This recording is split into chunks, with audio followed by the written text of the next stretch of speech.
मिनश्शैतानिर्रजीम बिस्मिल्लाहिर्रहमानिर्रहीम। Dear students, अस्सलाम वालेकुम रहमतुल्लाह। शॉर्ट क्वेश्चन हमारे पास चल रहे हैं और क्वेश्चन ये है कि 2 cos 5 theta into sine 3 theta. आप देखें तो ये मल्टीप्लाई में है, तो हम इन्हें क्या करें, कन्वर्ट करें इसको सम में या डिफरेंस में। सम में या डिफरेंस में हमें इनको कन्वर्ट करने को कहा गया है।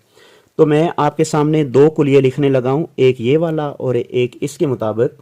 कुलिया क्या है जी, लिखा हुआ है आपकी किताब के अंदर ही, 2 cos अल्फा और साइन ऑफ बीटा ये इक्वल टू होता है जी sine of alpha plus beta और minus sine of alpha minus beta.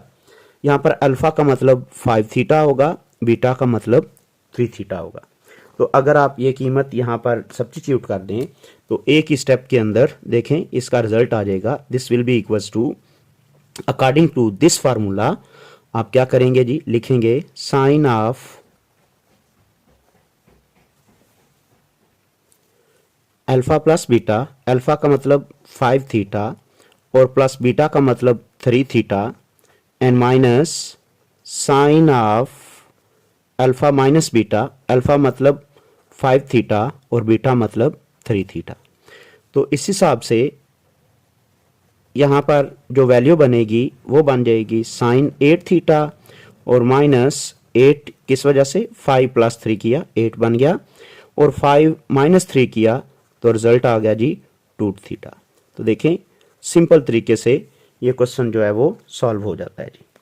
Similarly अगर आप इस पे यहाँ पर कुलिया देखेंगे तो इस रकम के ऊपर जो कुलिया लगता है वो है जी 2 cos alpha cos of beta, तो ये इक्वल टू होगा cos alpha plus beta and plus cos alpha minus beta.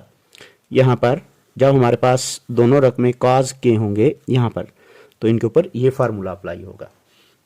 अब यहाँ पर भी ये प्रोडक्ट में है, हम इनको लिखते हैं सम में। तो देखें यहाँ पर क्या बात है कि मेरे पास 2 नहीं है, तो हम देखें सबसे पहले 2 से मल्टीप्लाई कर रहे हैं तो ये वाला बन जाएगा 2 cos 3 theta into cos of theta. ठीक होगी बात, यहाँ पर ये शेप बन गई है। तो इसके मुताबिक ये लिखा जाएगा 1/2 इंटू ये बनेगा cos ऑफ, एक दफ़ा अल्फा प्लस बीटा यानी 3 थीटा प्लस 1 थीटा और प्लस cos ऑफ, एक दफ़ा लिखा जाएगा 3 थीटा और माइनस थीटा, ब्रैकेट क्लोज हो जाएगी। तो देखें अब यहाँ पर मेरे पास इसका कुलिया बन जाएगा 1/2 इंटू ये बनेगा cos 3 theta plus theta that is 4 theta और plus cos 3 theta minus theta और वो बन जाएगा 2 थीटा। तो रिजल्ट आ गया जी 1/2 इंटू cos ऑफ 4 थीटा और plus cos of 2 of theta. तो ये आपकी एक्सरसाइज में जो शॉर्ट क्वेश्चन नंबर 23 था उसको मैंने कंप्लीट सॉल्व कर दिया।